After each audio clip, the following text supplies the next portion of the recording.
After another 2 hours or so, Tsubaki stepped back onto Central Boulevard. The sun sets early in winter. It was already evening by the time she arrived at the Southern District. Oi, Tsubaki.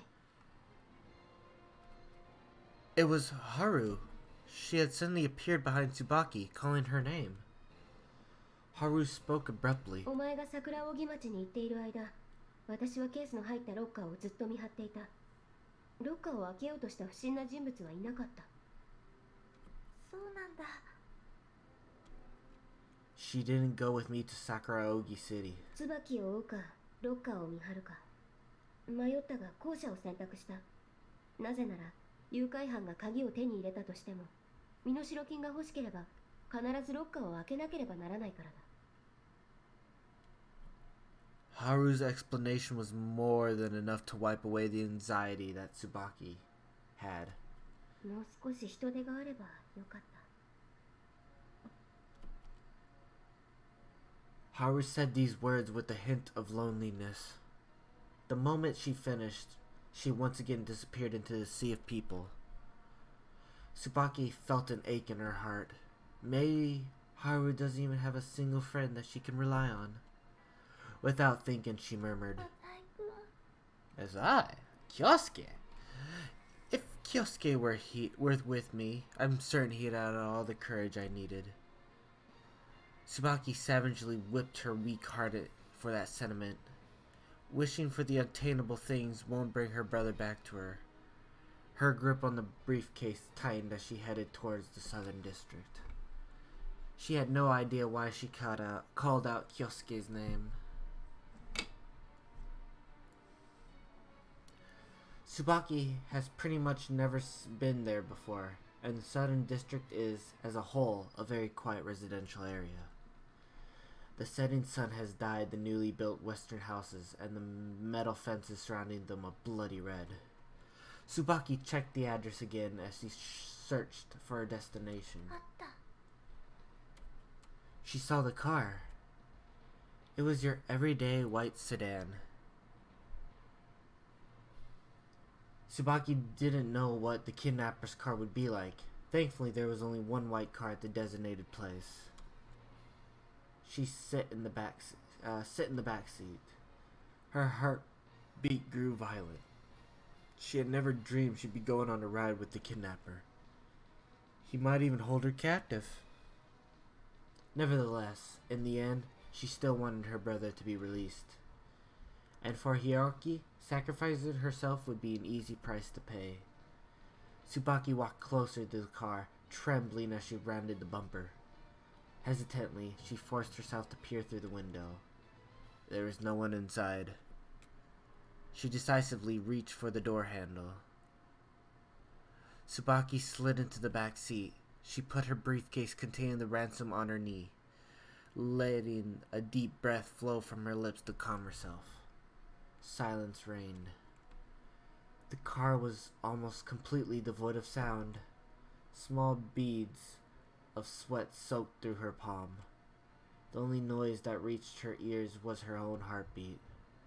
The silence only made her wait more torturous.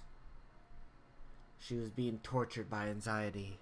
The moment she closed her eyes, Hiroki's face floated before her. Where is he right now? Is he eating well? I just want to hurry up and see him. Hearing the ring of her cell, Tsubaki instinctively opened her eyes. She retrieved the cell from her pocket in a panic.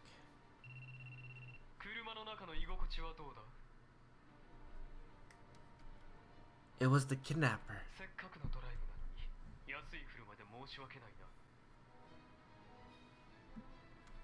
She didn't understand him. What does it matter how much the car cost? Tsubaki had read a book before that men put a great focus on appearances. To her, it was just something incomprehensible.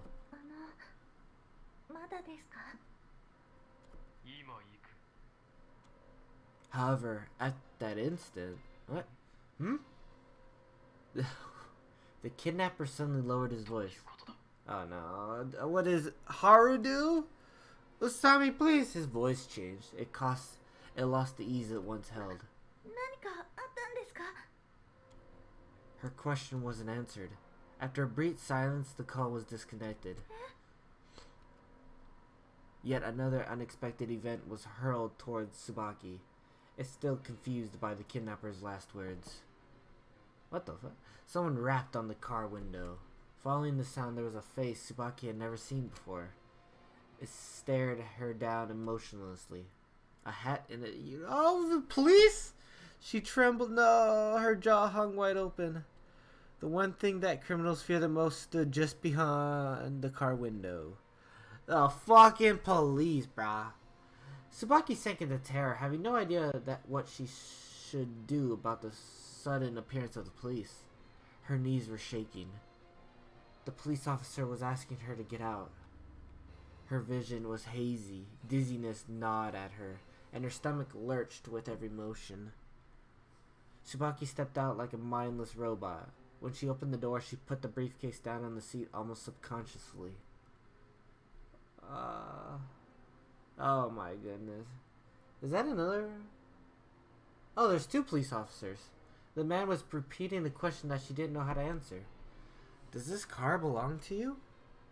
Tsubaki was more nervous than she had ever been in her life as she listened to the policeman's questions, like an uninvolved bystander. What are you doing here? Tsubaki shook her head, making meaningless sounds like She thought she managed to reply with that everything was fine. However, the policeman kept on saying, "This is a standard procedure, just answer." They also mentioned something about the possibility of a car being stolen and other things along that line. She was completely incoherent. She had never been spoken to by a police officer before. She almost wet herself from fear. If the kidnapper saw her with the police, how would she explain? There are two. Okay, so it is two. There are also two bicycles, but those are only fleeting images before her eyes. What's that briefcase? Oh no! One policeman pointed out the car behind her. Can we check inside it? The question jerked her slightly back to her senses. A strange sense of purpose began to take hold of her. Oh no, you hold your ground, Tsubaki! It was as soft as a buzz of a mosquito. Even though her head was lowered, she clearly demonstrated her rejection. She didn't know when it happened, but the policeman in front of her was holding a briefcase. It was the briefcase with the ransom inside. The briefcase contained her brother's life. If they looked through it, the police would know about the kidnapping. When this train of thought surged through her mind, fear that she had never been able to see her brother again rushed towards her. That fear purged all reason, and Tsubaki lost track of her own actions. A freakish scream burst forth in the air. She reached out her hands and grabbed something as tightly as she could. Her fingertips felt the cool, hard shell of the briefcase. The policeman said something, but Tsubaki never heard a word. She was running. She was facing away from the police.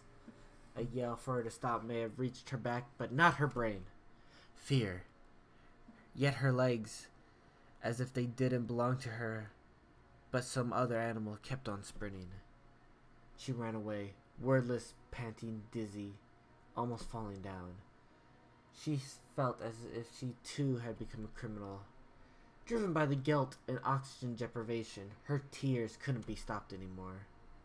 But there was no time for her to cry anymore. Run, Tsubaki! Jesus. Having successfully escaped and now making her way through the bustling crowd of Central Boulevard, Tsubaki was still on edge. She talking to Maou? She begged with all she had. I guess she is. The kidnappers answered with a voice colder than those she had heard before.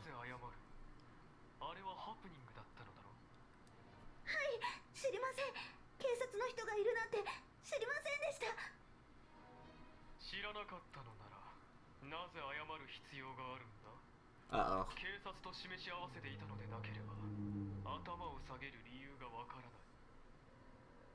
それはただなんとなく。 The person on the other end of the line didn't let down his 裏 guard. 切った。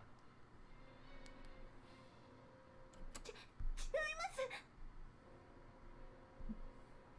私をあそこで捕まえる算段だったのだろう。本当です。信じてください。もういい。取引は中止だ。 Oh no. She felt as if her head had just been struck by a blunt object. If this continues, Hiroki is gone. 何でもします。何でもしますから弟には手を出さないで。お願いです。お願い。 Onegai? By the end of her pleading, she was unable to even form sentences. Her eyes were filled with そん tears. なに弟が大事か。もちろんです。なぜだ。安全って家族だから。 At that, the kidnapper laughed coldly. そうか。家族だからか。そうだな。家族は大切にしなくてはな。 He continued with a mocking tone. 椿はさぞ大切に育てられて清く正しく成長したんだろうな。どういう意味ですか。言葉通りの意味だ。お前からにじみ出る善良さが眩しくて仕方がない。 Tsubaki understood that comment even less. Everyone always says she's a good person. Kyousuke had even joked about it. But isn't everyone else good too? 善良さというものは大抵の場合偽装した悪徳に過ぎないと私は思っているが、どうやらつば Oh shit! She couldn't just take it anymore. いいだろう。取引を続ける。ありがとうございます。 She lowered her head in thanks without thinking about it. Even in this outrageous situation, she still showed her gratitude to the criminal. もう少し慎重にやらせてもらうとしよう。今後はたとえ警察が絡んでいても身代金を受け取れる手順を踏ませてもらう。 Tsubaki was beginning to think that the kidnapper is still human after all. As long as she just asks him with sincerity, he'll understand. He might even have a good reason for kidnapping Hiroki? For the first time, Tsubaki found herself interested in the kidnapper's thoughts and feelings. So interested, in fact, that she completely missed the point when she had stopped asking questions, to the point where she became completely obedient. The sun had set. The young winter wind carries a chill. I lean on a railing, continuing my conversation with Tsubaki. After that exchange, I had Tsubaki go to the Western District and a nearby city, there and back. The forms of transportation included walking, cable car, taxi, and other methods. As promised, everything was done with utmost care. The area in the Southern District is already in uproar over Tsubaki. A girl holding an attached case is always very conspicuous. With someone that's suspicious, there's always the possibility that an upstanding citizen might report her. And one can't say police won't connect a suspicious person with a kidnapping. Still, it would be practically impossible for the police both to become certain that the suspicious person is Tsubaki, and to find out that she's the victim of a kidnapping all within a single day. I will retrieve the ransom today. I left no evidence behind. That white car was stolen anyways. Its disposable has already been prepared. It'll be no more than a piece of scrap metal in a factory in another prefecture by morning. If one was worried about the police finding some trace evidence from the car, then his time would be better spent worrying about the possibility of a catastrophic eruption of Mount Fuji happening at exactly noon tomorrow. Almost everything is prepared. The only thing left is Usami. She seemed to have been trailing Tsubaki, only keeping her distance. Even though I'd been watching Usami as I kept track of Tsubaki, I couldn't find her at all. That freakish hair is completely unfit for following people, but that may be where the blind spot is. With hair that long, changing hairstyles is a snap. With a hat and glasses, she could become a different person in an instant. Yet, in the end, I will be the one to take the ransom. In the meantime, I'll have them run around and waste their strength. Another headache attacked me, but this time I must endure it. I can't surrender to the headache right now. A depression was fiercely burning inside me, igniting my will to fight. I won't let you interfere, neither you, Azai, or Usami.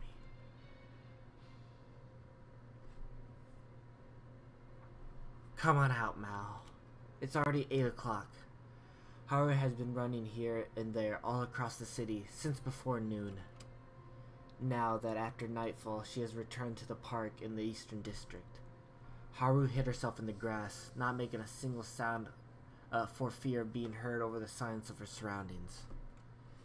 This park is a place where people come to relax during the day, but at night, only an eerie quiet remains. She wondered how Tsubaki was holding up after all this walking. Before coming to the park, Tsubaki had been told to lock the briefcase in the locker again. Taking only the key, she came to the garbage can in the park.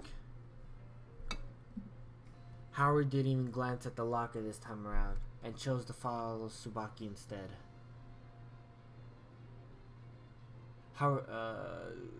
If someone wanted to get the ransom, they must get closer to the locker, and to open the locker they would need the key. And there's even someone watching the locker. Haru had run into Kyousuke on the Central Boulevard. Kyousuke was more than happy to help, even though he had said he was helping his father. He had a surprising amount of free time. What was Man. Tsubaki's cell phone rang. Howard had concentrated on the noises around her. It would be bad if she showed her face now. She could only follow the situation through sound.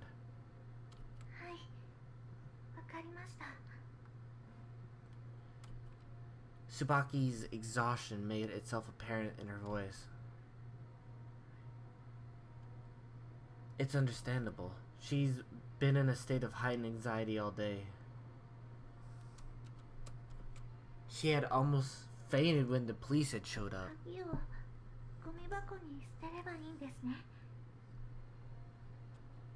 She didn't know whether or not Tsubaki was doing it on purpose, but Tsubaki had repeated the kidnapper's instructions.